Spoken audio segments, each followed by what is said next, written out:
주 예수의 복음을 힘있게 증거하고 있었던 사도들을 오늘 대제사장과 사두개인들이 합세하여서 국가 공권력을 이용하여서 그들을 감옥에 가두고 말았어요. 그랬던 이유는 다름 아닌 시기심 때문이었죠. 얼마 전까지만 해도 자기들의 가르침을 받고 또 자기들에게 소속되어 있었는데 오늘 갑자기 사도들이 나타나서 주 예수의 복음을 증거하자 많은 유대 백성들이 그 소식을 듣게 되었고 믿게 되었고 또 유대 교회에서 그리스도를 개정하는 이러한 역사가 유대 백성들 가운데 크게 나타났던 것이죠. 그래서 그 현상들을 막기 위해서 사도들의 입을 막고 사도들의 발을 묶기 위해서 그들에게 있는 힘을 이용하여서 불법적으로 사도들을 감옥에 가두고 말았던 것입니다. 그리고 나서 오늘 이 사도들을 어떻게 처리할 것인가, 이 문제를 논하기 위하여서 유대 최고의 법정기관이었던 산헤드린 공회를 소집했고 뿐만 아니라 이스라엘의 모든 원로들까지 다 소집을 했어요. 그리고 마치 법정에서 검사가 피의자, 곧 죄인을 신문하듯이 오늘 대제사장을 비롯해서 오늘 사두개인들이 피의자였던, 곧 죄인이었던 사도들을 신문하고 있었습니다. 그 신문의 주된 내용은 지난 28절이었어요. 우리가 이 이름으로 사람을 가르치지 말라고 엄금하였으되 너희가 너희 가르침을 예루살렘에 가득하게 하도다. 오늘 이들이 말하고 있듯이 지난 4장에서 베드로와 요한이 성령이 충만해서 주 예수의 십자가와 부활을 증거했을 때 자기들이 그 소리 듣기 싫다고 대제사장 또 성전 맡은 자 사두개인들 이 모든 사람들이 합세하여서 베드로와 요한을 감옥에 가두지 않았습니까? 그러나 더 이상 그들을 벌할 수가 없었기 때문에 감옥에서 그들을 내어주면서 이렇게 경고했죠. 다시는 이와 같이 다시는 예수의 이름으로 말하지 말고 가르치지도 말라. 그렇게 엄히 경고하면서 풀어줬는데 그렇게 풀어준 지 며칠 지나지도 않았어요. 근데 또다시 많은 유대 백성들 앞에서 주 예수의 십자가와 부활을 증거함을 통하여서 백성들을 그리스도로 돌이키는 이 놀라운 역사들이 그들 가운데 나타났던 거예요. 그래서 오늘 그들이 그 사도행전 4장에 있었던 그 사건을 다시금 되뇌이면서 말하기를 우리가 분명히 너희들을 예수의 이름으로 말하지도 말고 가르치지도 말라라고 엄히 경고하였거늘 어찌하여서 우리의 모든 이 경고를 무시하고 계속해서 이 도를 백성들에게 가르치느냐 이겁니다. 이러한 신문에 대해서 사도들은 세 가지로 답을 했어요. 지난 시간은 이 한 가지만 다뤘을 뿐이었는데 첫 번째는 사람보다 하나님께 순종하는 것이 마땅하니라. 사람에게 순종하는 것은 무엇이겠어요? 그들이 종교 권력자들이 다시는 예수의 이름으로 말하지 말고 가르치지도 말라라고 했기 때문에 그 사람에게 순종했다면 다시는 주 예수의 복음을 전하지 않는 것이 사람에게 순종하는 것이죠. 반면에 하나님께서 순종하는 것은 오직 성령이 너희에게 임하시면은 땅끝까지 이르러서 나의 증인이 되라 라고 했기 때문에 어떤 핍박, 어떤 환난 중에도 불구하고 끝까지 주 예수의 복음을 증거하는 것이 곧 하나님께 순종하는 것 아니겠습니까? 그래서 우리는 하나님의 백성이요 또 하나님이 보내신 사도이기 때문에 마땅히 우리는 하나님께 순종하는 것이 마땅하지 않느냐라고 하는 답변이었어요. 두 번째 답변은 30절과 31절의 말씀입니다. 너희가 나무에 달아 죽인 예수를 우리 조상의 하나님이 살리시고 이스라엘의 회개함과 제사함을 주시려고 그를 오른손으로 높이사 임금과 구주로 삼으셨느니라. 지금 사도들을 신문하고 있었던 대제사장과 사두개인들, 이 모든 종교 지도자들은 우리가 시간적으로 본다면 불과 몇 달 전에 예수 그리스도를 십자가에 못 박은 장본인들이었어요. 본디오 빌라도는 나는 이 사람에게서 어떠한 죄도 발견할 수 없노라 무죄함을 증명하기 위해서 자기의 손까지 씻지 않았습니까?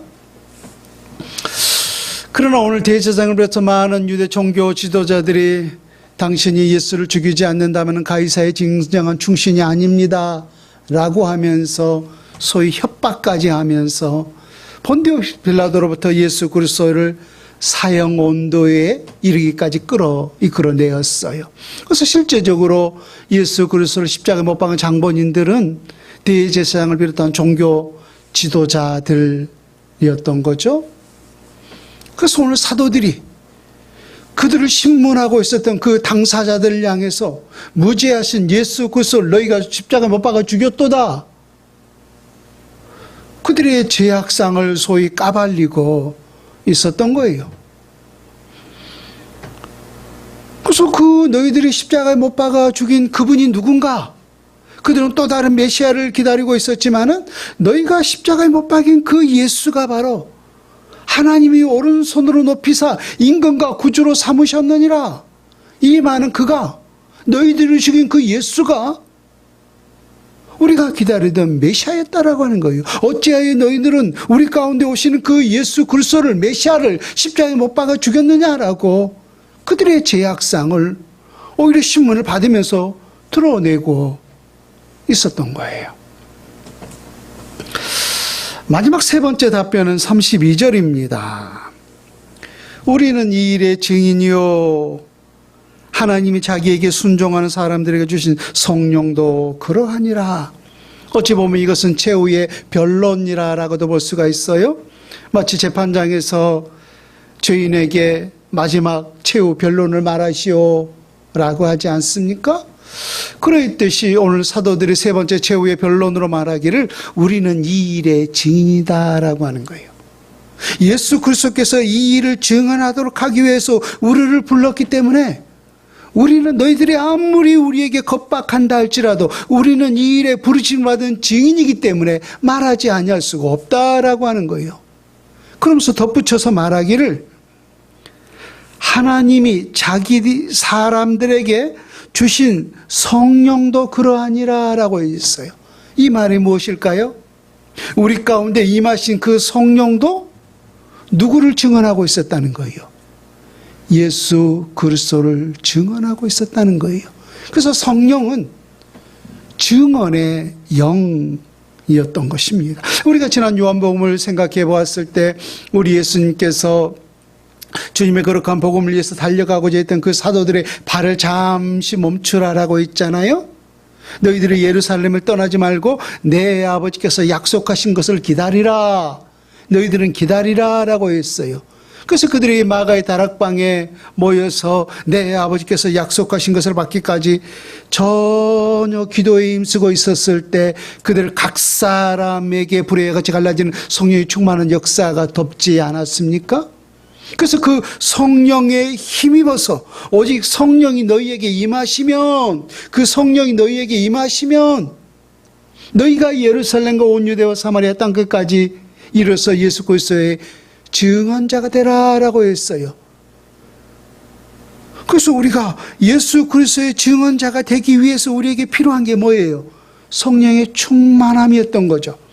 그래서 우리가 오늘 또 성령의 그 충만하면은 우리 가운데 마치 자동적으로 나타나게 뭐냐면은 예수 그리스도를 증언하게 되어 있어요. 내가 예수 그리스도의 영에 충만하면은 내가 예수 그리스도를 증언하게 되어 있다는 거예요. 그래서 성령은 증언의 영이 있던 거예요. 순종하는 하나님의 사람들에게 주신 성령도 그러하니라. 성령도 예수 그리스도를 증언하게 되어 있듯이 우리도 예수 그리스도를 증언하는 증언의 사람이다라고 하는 거예요. 그래서 결국은 너희들이 아무리 우리를 협박한다 할지라도 성령도 그를 증언하듯이 우리도 예수 그리스도를 증언할 수밖에 없다 라고 하는 것이 바로 사도들의 답변이었던 거죠. 여러분, 이들이 당당하게 지금 답변을 하고 있었지만은 그 재판 과정을 우리가 한번 상상을 해봐요. 대제사장을 비롯한 사두개인들의 사내들인 공회를 소집하고 또 이스라엘 원로들을 소집해서 그렇게 지금 사도들을 가운데 앉히고 신문을 하고 있었어요. 공회과 원로들은 지금 서슬퍼런 국가 공권력을 쥐고 있는 자들이었고, 사도들은 어찌 보면은 아무런 힘이 없는 자들이었어요. 누구라도 그 앞에 참 고양이 앞에 몰린 쥐처럼 두려워 떨 수밖에 없는 그러한 상황이었단 말입니다. 여러분들은 혹시 그러지 않습니까? 경찰이 우리를 당신이 왜 그랬어요? 라고 신문만 해도 솔직히 두려워 떨미 있잖아요. 저는 뭐 검사 앞에 가본 적은 없습니다만은 더 힘 있는 그런 검사들이 우리를 신문한다면은 여러분 그 앞에 얼마나 우리 안에 두려움이 가득할 수밖에 없겠는가라고 하는 거예요. 그런데 이 엄청난 국가 권력 앞에 엄중한 분위기 속에서 힘으로써 그를 누르는 그런 권세를 가지고 신문하고 있었음에도 불구하고 오늘 사도들은 눈 하나 깜짝하지 아니하고 오히려 당당하게 그들이 할 말을 하고 있었던 거예요. 그러한 이유는 바로 여러분 오직 성령의 충만한 그 역사의 이유 때문이었는 줄로 믿습니다. 더더구나 오늘 대제사장을 비롯한 사두개인들의 분노를 자아내게 했던 것은 바로 이것 때문이 아닐까 싶습니다. 아까도 말했지만 너희가 무죄하신 예수를 십자가에 못 박아 죽였도다 라고 말입니다. 아니 오히려 신문을 받고 있는 그들이 그 신문하고 있는 그들의 죄악을 오히려 지적질을 하고 있었단 말입니다. 여러분 생각해 보세요. 우리가 다른 사람의 어떤 죄악들을 어떠한 이유든지 그 지적질했을 때, 그 죄악을 말했을 때 그것을 들었던 많은 사람들이 순전하게 그래요, 내가 정말로 잘못했습니다, 깨닫고 보니 나의 잘못이네요, 그렇게 순전하게 받아들이는 사람들이 많습니까?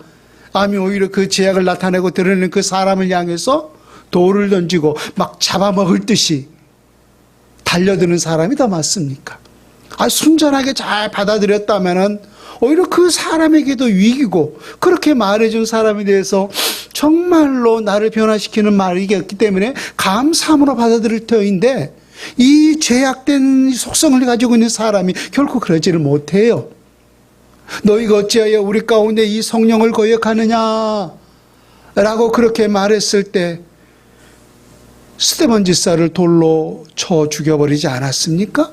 이것이 바로 죄인들의 일반적인 속성이란 말입니다. 그런데 더구나 그렇게 윽박지르고 있는 그 대제사장과 종교 지도자를 향해서 오히려 그 고양이 몰린 그 처지에 있는 그 사도들이 오히려 그들을 향해서 어찌하여 너희가 무죄하신 예수 그리스도를 십자가에 못 박아 죽였느냐, 그가고 메시아다, 너희가 메시아를 죽였도다.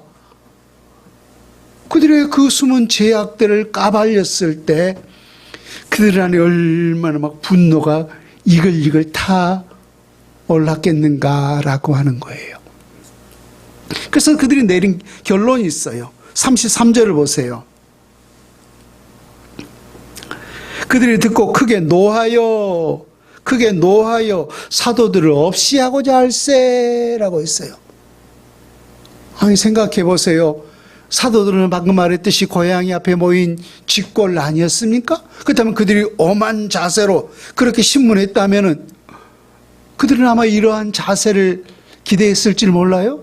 그래요, 우리가 잘못했습니다, 우리가 죽을 죄를 졌습니다, 한 번만 용서해 주세요, 손을 싹싹 빌면서 그렇게 낮은 자세로 그런 자세를 취할 줄 알았는데 웬걸 오히려 당당하게 그들이 할 말을 다 따박따박하고 오히려 그렇게 신문하고 있는 그들을 향해서 그들의 죄악을, 숨은 죄악들을 드러내고 있었으니 그들 안에 얼마나 분노가 타 올랐겠는가라고 하는 거예요.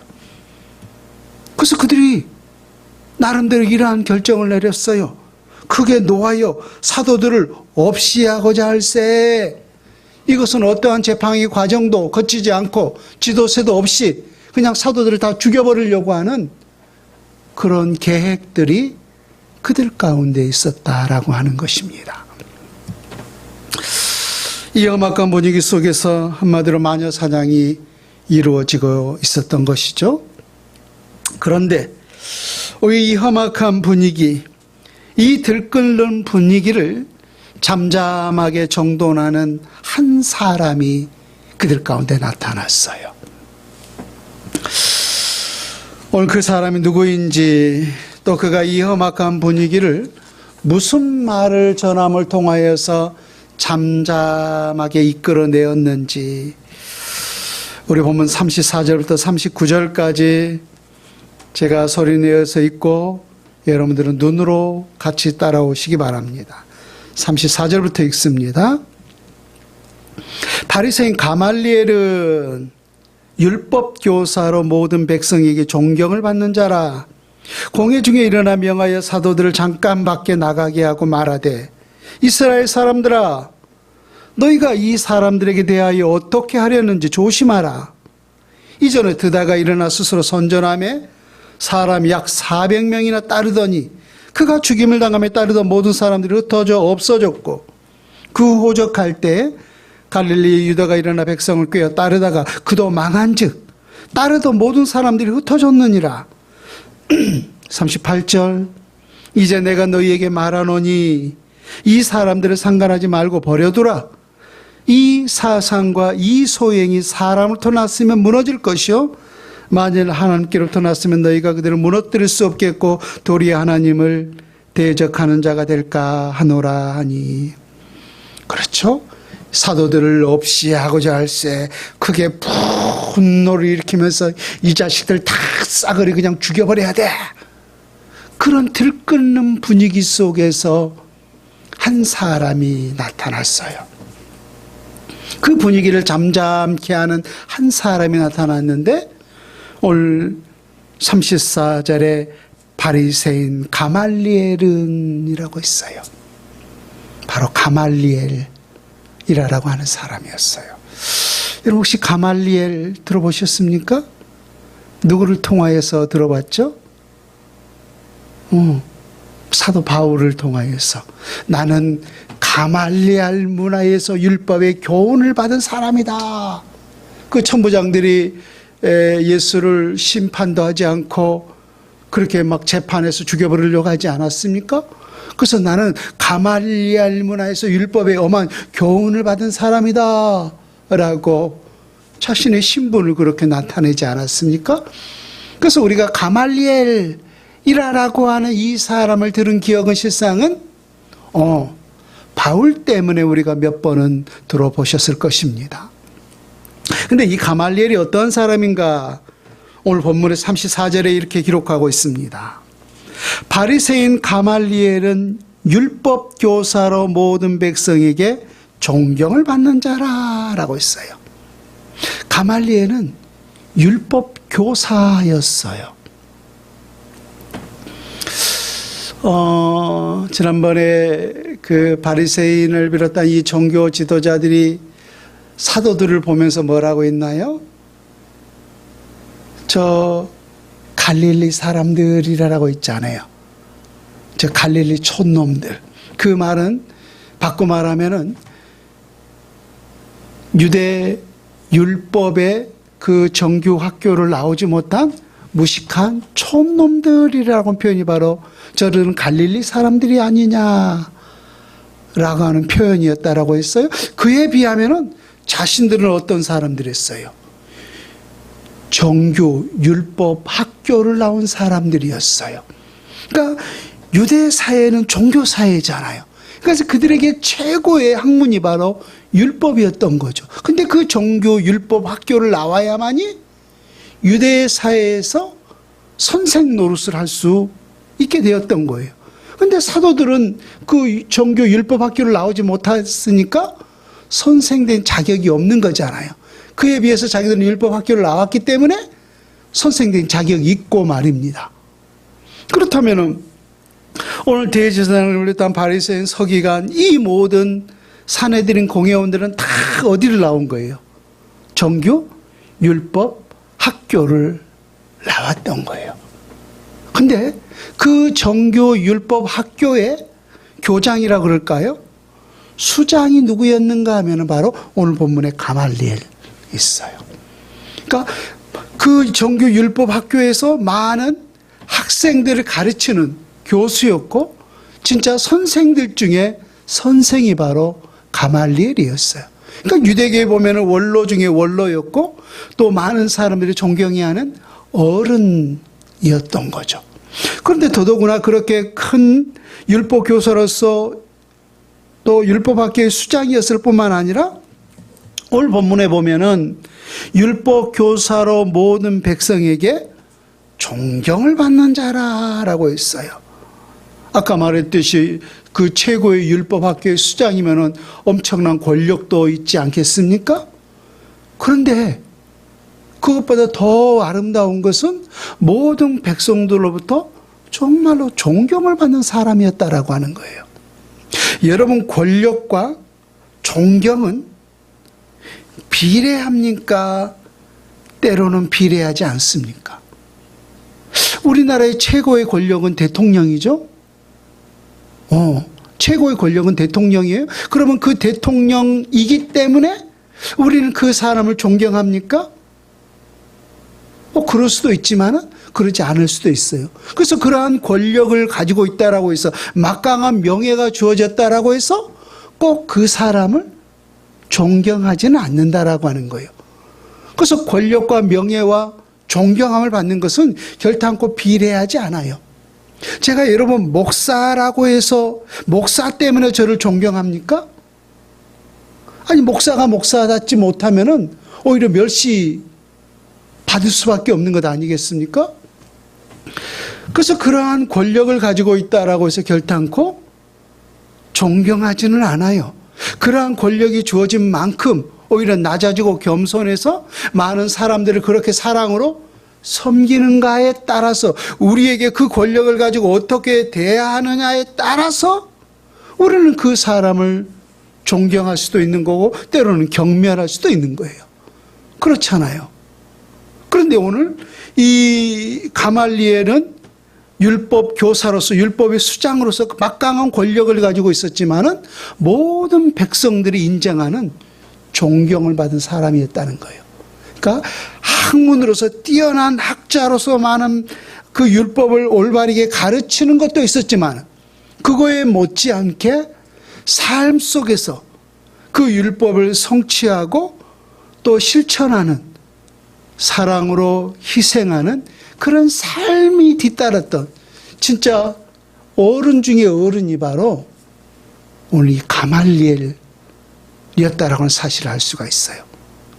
그래서 때때로 누가 어떤 말을 하느냐에 따라서 그게 잠잠해질 수도 있지만 때로는 누가 말을 하느냐에 따라서 그 분위기를 잠잠하게 할 수도 있어요.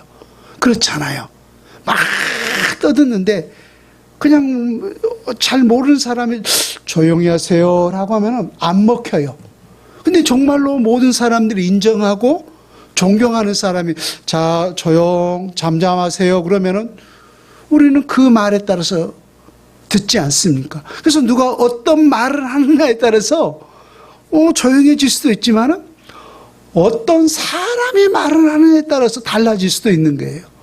그만큼 오늘 가말리엘은 많은 백성들로부터 신임을 받고 존경을 받은 사람이었다라고 하는 사실을 알 수가 있습니다. 여러분들도 그런 사람이 될 수 있기를 바랍니다.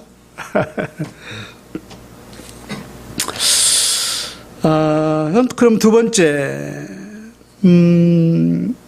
오늘 이런 삶을 살았던 즉 율법 교사로서 백성들에게 존경을 받았던 이 가말리엘이 이 험악한 분위기를 무슨 말로써 잠잠하게 했는가?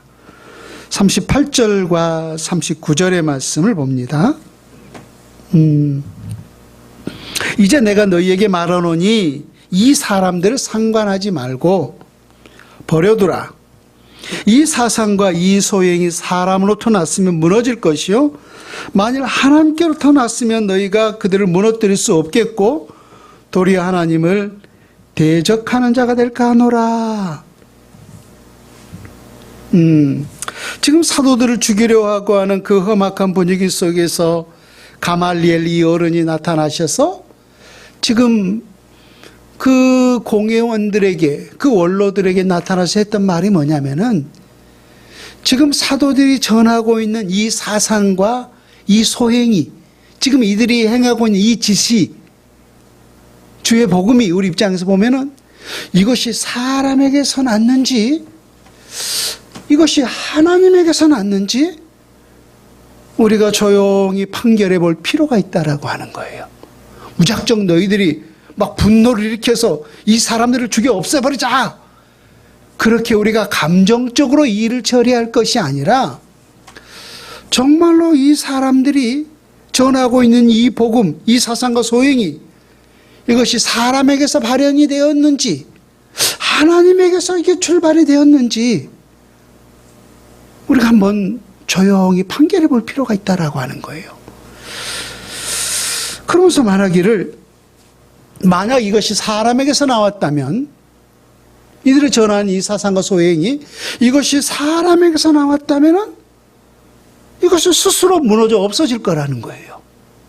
그러면서 두 가지 예를, 그들의 유대 사회 속에서 일어났던 그 현상들을 두 가지 예를 들었어요. 36절을 먼저 봅니다. 이전에 드다가 일어나 스스로 선전하며 사람이 약 400명이나 따르더니 그가 죽임을 당하며 따르던 모든 사람도 흩어져 없어졌고, 37절, 그 호적할 때 갈릴리에 유다가 일어나 백성을 깨어 따르게 하다가 그도 망한즉 따르던 모든 사람들이 흩어졌느니라. 지금 두 사건을 예로 들고 있는데, 하나는 드다라고 하는 사람이 일어나 자신을 높이기 위해서 어떤 사상을 전했는데 그를 따르던 제자들이 400명이 넘었다는 거예요. 예수님의 제자가 몇 명이었어요? 12명이었잖아요. 물론 또 다른 제자들도 있었지만, 그런데 그를 따르던 제자들이 400명이 넘었다는 거예요. 그러니까 유대 인구가 얼마 되지 않는 그런 상황 속에서 400명이 넘었다라고 하는 것은 엄청난 부음이었던 거죠. 근데 그렇게 어떤 사상과 어떤 이 일들이 전하고 이렇게 부음이 일어났었는데 그것이 갑자기 사라지고 말았다는 거예요. 그가 죽자 그를 따르던 모든 사람들이 다 흩어지고 말았다는 거예요. 두 번째는 갈릴리에 유다라고 하는 사람도 그런 현상들이 있었다는 거예요. 거짓 복음, 거짓 사상들을 깨어서 많은 백성들을 따르게 했는데, 역시 그를 따르는 많은 사람들이 있었는데 그도 죽자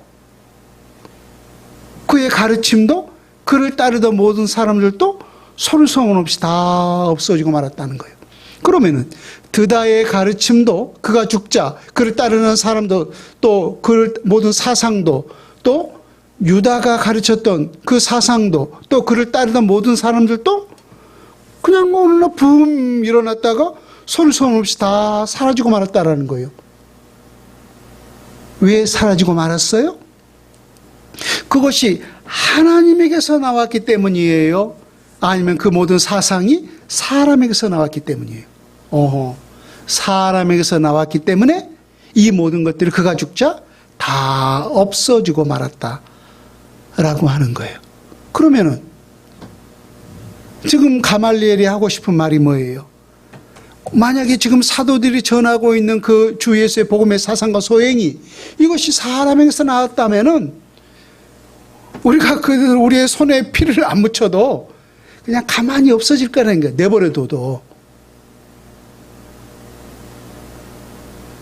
내버려둬도 그냥 가만히 없어질 거라는 거예요. 반대로 지금 사도들이 전하고 있는 이 사상과 소행이 만약 하나님에게서 나왔다면 어떡하냐 이겁니다. 하나님에게서 나왔다면. 본문을 볼까 다시 한번.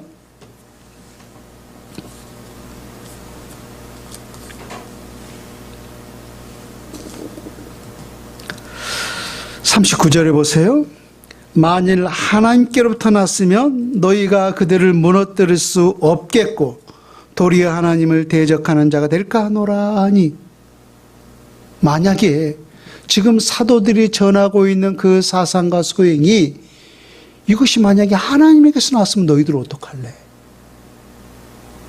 이것이 정말로 하나님에게서 나왔다면은 너희가 아무리 힘쓰고 애써서 그 사도들을 무너뜨린다 할지라도 이것이 하나님에게서 나왔다면은 그들을 무너뜨릴 수가 없다는 거예요. 참 냉철한 판단 아닙니까? 지난주에도 잠깐 말씀을 드렸습니다만은, 여러분, 기독교 복음의 역사가 오늘까지 예수 그리스도로부터 2000년이 넘었어요. 지금 2025년이지만 그 기원은 결국은 AD 아노 도미니 예수 그리스도로부터 출발되지 않았습니까? 근데 그 초대교회 당시를 우리가 생각해 보세요. 우리 많은 그리스도인들을 사자의 밥이 되게 하고 또 묶어서 기름을 태워서 횃불을, 발을 밝히는 횃불로 쓰기도 했어요. 또 얼마나 많은 그 권력을 통하여서, 또 종교 권력을 통하여서 우리 그리스도인들을 핍박했습니까? 왜 핍박한 거예요? 없애기 위함이잖아요. 그리스도 자체를, 예수 그리스도 교회 자체를 이 지상에서 멸절하기 위함이 핍박의 원인 아니겠습니까? 근데 그렇게 많은 핍박이 있었지만은 주의 복음이 없어졌나요? 아니요. 오히려 짓밟으면 짓밟을수록 마치 잔디처럼 죽어서 아무런 현상도 없는 것 같았는데 또 다시 일어나서 세계 열방 가운데 하나님의 귀한 복음이 증거되지 않습니까? 왜 그래요? 사람에게서 나왔기 때문이, 하나님에게서 나왔기 때문이에요. 하나님에게서 나왔기 때문입니다. 그래서 이것이 정말로 하나님에게서 나왔다면은 너희들이 권력을 가지고 아무리 사도들을 없애려 한다 할지라도 그들을 없앨 수가 없다는 거예요. 또 설령 그들을 죽인다 할지라도 그들의 사상은, 그들의 복음은 오히려 그 죽음을 통하여서 계속해서 전달될 수밖에 없다는 거예요. 하나님의 사랑에서 끊을 수 없다는 거예요. 주의 복음을 우리가 끊을 수가 없다는 거예요. 두 번째, 오늘 가말리엘의 공회원과 원로들에게 말하길, 만약에 지금 사도들이 전하고 이 사상과 소행을 막는다면 도리어 하나님을 대적하는 자가 될까 하노라 라고 했어요. 생각해보면 지금 이 말은 굉장히 무서운 말이에요. 너희들이 지금 그 국가 공권력을 이용하여서 사도들을 윽박지르고 사도들에게 핍박을 가하고 있지만은, 이것이 만약에 하나님에게서 나왔다면은 실상은 너희들이 누구를 대적하고 있는 결과가 된다는 거예요. 너희들이 지금 사도들을 대적하고 있지만은 실상은 하나님을 대적하는 결과가 되지 않겠느냐라고 하는 거예요. 다시금 좀 정리를 해본다면은 가말리엘의 말의 요지는 이거예요. 막 분노를 일으켜서 이 자식들 다 죽여버립시다, 막 그렇게 울분을 토하고 있었는데, 가만 여러분 한번 생각해 보십시오. 곰곰이 생각해서 내 말을 한번 들어보십시오. 이들이 전하는 이 사상과 소행이 정말로 사람에게서 나왔으면은 갈릴리에 있어서 우리가 보았듯이 드다라고 하는 사람이, 유다라고 하는 사람이 그렇게 자기 사상과 소행을 잃었을 때 그들이 죽자 그냥 다 잠잠하게 없어지지 않았습니까? 그래서 사도들이 전하는 이 복음이 그들에게서 나왔다면은, 이것이 사람에게서 나왔다면은 이들이 전하는 이 사상과 소행도 그냥 어느 순간에 다 소멸되고 없어지지 않겠습니까? 근데 반대로 만약에 정말로 하나님에게서 나왔다면은 우리가 아무리 이것을 힘을 통해서 막는다 할지라도 하나님의 역사이기 때문에 우리는 그것을 막을 수가 없습니다. 또 하나는 우리는 그 사도들을 하나님이 보내셨기 때문에 사도들을 대적하는 것이 아니라 결국은 하나님을 대적하는 결과를 초래할 것입니다. 실상은 이 두 번째 말에 사도들이 뜨끔하지 않았겠습니까? 하나님을 대적한다는 것 때문에 말입니다. 그래서 그 말을 듣고 봤더니 모든 그 공회원들과 원로들이 고개를 끄덕였던 거예요. 그래서 오늘 본문에 보면은 그 말을 옳게 여겨. 그 말을 옳게 여겨. 그래요. 어르신의 듣고 보니 말이 맞습니다. 그렇다면 이 사람을 우리가 어떻게 처리하는 게 좋겠습니까? 라고 하면서 그들이 내린 결론이 40절이에요. 그들을 옳게 여겨 사도들을 불러들여 채찍질하며 예수의 이름으로 말하는 것을 금하고 놓으니 가말리엘의 말을 듣고 보니 그것이 옳다는 거예요.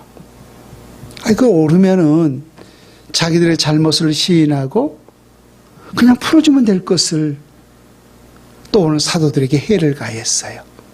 채찍질을 가했어요. 이 채찍질은 단순한 채찍질이 아니에요. 율법을 범했을 때 바울도 보면은 40에 하나 감한 매를 몇 번 맞았다라고 했어요. 5번 맞았다라고 했잖아요. 그러니까 안 죽을 만큼 맞은 게 39대예요. 그러니까 엄청난 그 채찍의 곤장을 맞고, 두 번째는 지난 그 4장에서와 똑같이 다시는 이와 같이 예수의 이름으로 말하지 말라, 이 복음을 전하지 말라, 엄히 경고함을 받고 풀어주었던 거죠. 나쁜 사람들이에요. 왜 그들이 이러한 짓을 했을까요? 그냥 내보내면 될 것을? 채찍을 가했다라고 하는 것은 형벌인 거잖아요. 그러니까 그냥 내보낼 수는 없으니까 자기들의 그들을 잡아들였던 것을 정당화시키기 위해서 우리는 잘못 없고 이 사람들이 잘못 있다는 사실을 나타내기 위해서 그들을 채찍질한 것 아닙니까? 참 못된 사람들이에요. 오늘 그럼에도 불구하고 사도들이 우리에게 보여준 아름다운 고백이 있어요. 우리 41절 말씀은 한 목소리로 같이 읽습니다. 시작. 사도들은 그 이름을 위하여 능욕받는 일에 합당한 자로 여기심을 기뻐하면서 공회 앞을 떠나니라. 여러분, 공회와 국가 원로들은 국가 권력을 가진 자들이에요. 권력자들이에요. 그런 권력자들로부터 우리가 이처럼 40의 가난매로 엄청난 채찍을 맞고 또 우리가 또다시 주 예수의 복음을 증거했다면은 이와 같은 또 더 많은 채찍, 더 엄한 경고가 우리에게 주어질 수밖에 없지 않겠습니까? 한마디로 생명의 위협을 느낄 수밖에 없었던 거죠. 우리가 이 국가 공권력으로 이런 아픔과 주의 복음 때문에 고통을 당했다면은 솔직히 여러분 움츠러들지 않겠습니까? 움츠러들 수밖에 없는 것이 우리 인간의 사람이에요. 그런 가운데서 오늘 사도들이 고백하기를 그 이름을 위하여 능욕받는 일에 합당한 자로 여기심을 기뻐하면서 공의 앞을 떠납니다 라고 했어요. 지금 채찍을 맞고 경감을 받았다는 것은 그들로부터 지금 능욕을 받은 거잖아요. 근데 그 능욕받은 것을 오히려 기뻐했다는 거예요. 드디어 우리도 능력을 받게 되었구나. 드디어 우리도 이렇게 채찍을 맞게 되었구나. 라고 하면서 오히려 기뻐하면서 그 공의 앞을 떠났고 이어지는 42절에 보면은 주 예수의 복음을 계속해서 증거했다라고 기록하지 않습니까? 여러분 방금 말했듯이 우리는 누구라도 그 공권력 앞에서 움츠러들 수밖에 없는 그런 상황인데도 불구하고 왜 그들의 마음에 기쁨이 충만했을까요? 저는 단 한 가지 때문이 아닐까 싶어요. 그들은 그 능력을 받으면서 그 채찍을 받으면서 주 예수 그리스도의 십자가를 바라보았기 때문인 줄로 믿습니다. 그 십자가 앞에서 그들은 부끄러운 과거의 행위가 있었어요.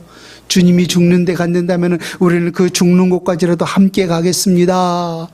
베드로가 선창했더니 모든 제자들도 그와 같이 답하더라 라고 그렇게 호언장담했건만 정작 우리 주님께서 원수들에게 붙잡혀 그렇게 십자가를 졌을 때 어떤 사람들은 나는 그를 모른다라고 저주까지 하면서 예수 그리스도를 다 떠나버리지 않았습니까? 그런데 웬걸? 너희들이 다시는 이와 같이 예수 이름으로 말하지 말고 가르치지도 말라라고 엄히 경감을 받고 그 채찍을 맞고 있어요. 그러면서 그들 안에 어떠한 생각이 들었겠어요? 과거에 내가 이렇게 부끄러운 존재였는데 십자가 앞에서 나 살겠노라고 도망가기 바쁜 그러한 존재였는데 이제는 내가 예수 그리스도와 더불어서 예수 그리스도와 함께 이처럼 주님이 우리를 위해서 십자가를 지셨을 때 그 채찍을 맞았듯이 나도 이제 주님과 더불어서 이러한 채찍을 맞는 이런 영광스러운 길을 걷게 되었습니다. 그 영적 사실을 생각했을 때 그들 안에 기쁨이 충만했던 거예요. 그들이 움츠러들 수밖에 없고 초라해질 수밖에 없는 그 상황 속에도 그들이 기뻐할 수 있었던 것은 십자가에 못 박힌 나를 위해서 물과 피를 다 쏟으신 그 고난에 십자가를 바라보았기 때문에 그 고난에 동참하고 있는 자신의 그 영적 성장을 바라보았기 때문에 그들은 기뻐할 수 있었던 것입니다. 그래서 여러분 우리가 어떤 고난에도 우리가 어떠한 핍박에도 불구하고 예수 그리스도의 십자가를 우리가 바라볼 수 있다면 주님 드디어 나도 이렇게 핍박을 받고 주님의 그 고난에 동참하는 자가 되었습니다. 그 자신의 그 영적 성장을 바라볼 때 우리도 기뻐할 수 있는 그런 역사가 있는 줄로 믿습니다.